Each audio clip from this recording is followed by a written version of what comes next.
Kota nyaya yangu inini ndakuita dare warendigara nenyaya yekuti ndakambobatira mameseji kufone mukadzi wangu anoda nemukadzi wangu iye warendigara ari mukwasha wangu inini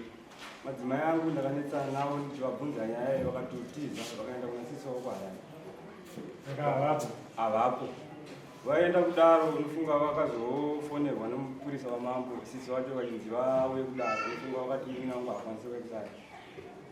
asi nyaya iyi hainotanga nhasi yakamboitika kumashure 2021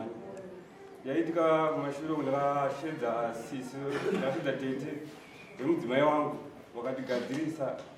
vakakumbira regera vabereki vangu anova ari munhu mumwe chete uchichako mukwasha wangu akaona mukadzi wakwanoti Ambuya vainasindira mameseji ainzwa nyaya baba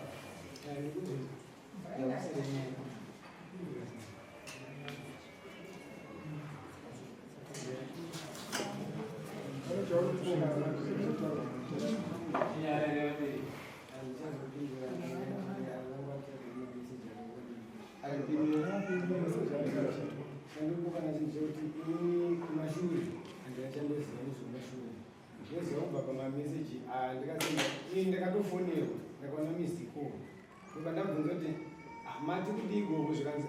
ndichida kufona kuchi ndakabvunza kuti hai ndakati mati kuti igogo zvikanzi ndiri kukumbira kuti pane mari yangu yasiwa kushopu kwenyu saka kushopu kwenyu kwacho inandikwanisiri kusvika bcause ndatora nemadzimai ndakanga ndati hai ekutanga pandanyora ndichiti mati kudii Kan jadi hai, udah di. ungona sedambu Naambuya udah hai. inini sashika ndaambuya kasine mwesidiyo ndigogo pachi mukoma wavakarura gogo wangu ini koma wawira koyo warora nimbo akwavanhu munhu ndiwarura sei zingwa kwakarura mukoma wangu sachicha ngatozorava saka ucha hey Hai, anora hey hey. wati was the message after hey what ndikati mati kudii wati wati ndandiri kugeza wati ndandiri kugeza that means vanhu ava vane ukama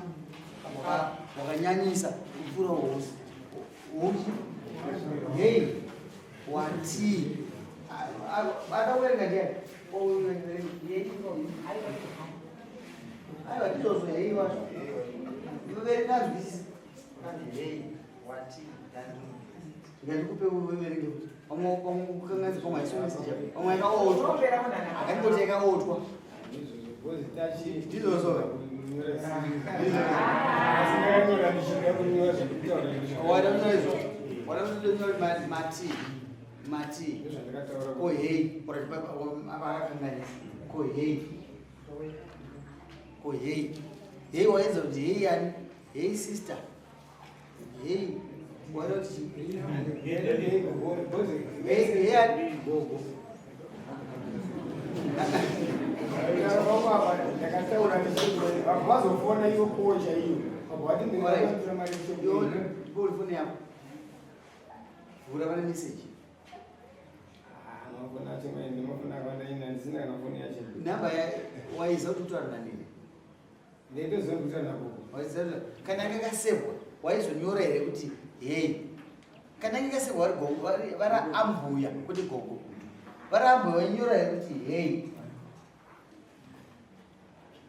sachi waiti hei here sachi kwavo ini ndoti gogo iwewo akaroromba kwava ndi saka iwe uri chivo alright namba yagogo ambuya wakaseve ungakaiseva kuchani kuti gogo misire mombe dzake 4 hatiri kupedza nguva tichidiskasa nyaya yakakudhara misire iwonodzidza kuti ndakakanganisa misire mombe chi5 nembudzi chiminaka ichi uyu ari kuita zvekutamba netsimwe iwo vakauya apa vanokwanisa kundipindura enanovatora nekuti girlfriend yavo haisi basa andinotoziva kuti andinombozanyachendakatozipirwa kuswera wakakupiwo ishava ishava Unazanya kumbirika choko no grade 1. Sisi zvaona kufika kubata apa. Hei wako cheti pafoni ndiye kubatisa. Zvanditi iwe waikwanisa kuzopindura apo kuti aiwa iwe unopindura wakanyora hei ina ndakona message yakanyora iwe ndizati wakafona paita missed call hei ndio wakaiisa iwe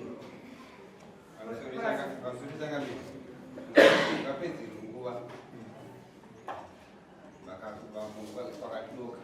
ichekwa chichiripo uye akagara papo vaakati hei naAmbuya vake mukomo wangu inini firstborn yake ndiyakarora kumba kwana sabha nouyu mukwamini uyu mwana wangu zvinhu zvakatoitika mukadzi akatenda pamushabasi haunyariri ava ndienokwa zvatora kunyepa ndokubatisa imwe munhu vari kunyepa avari kunyepa kwete inonosaina sumuka unosaina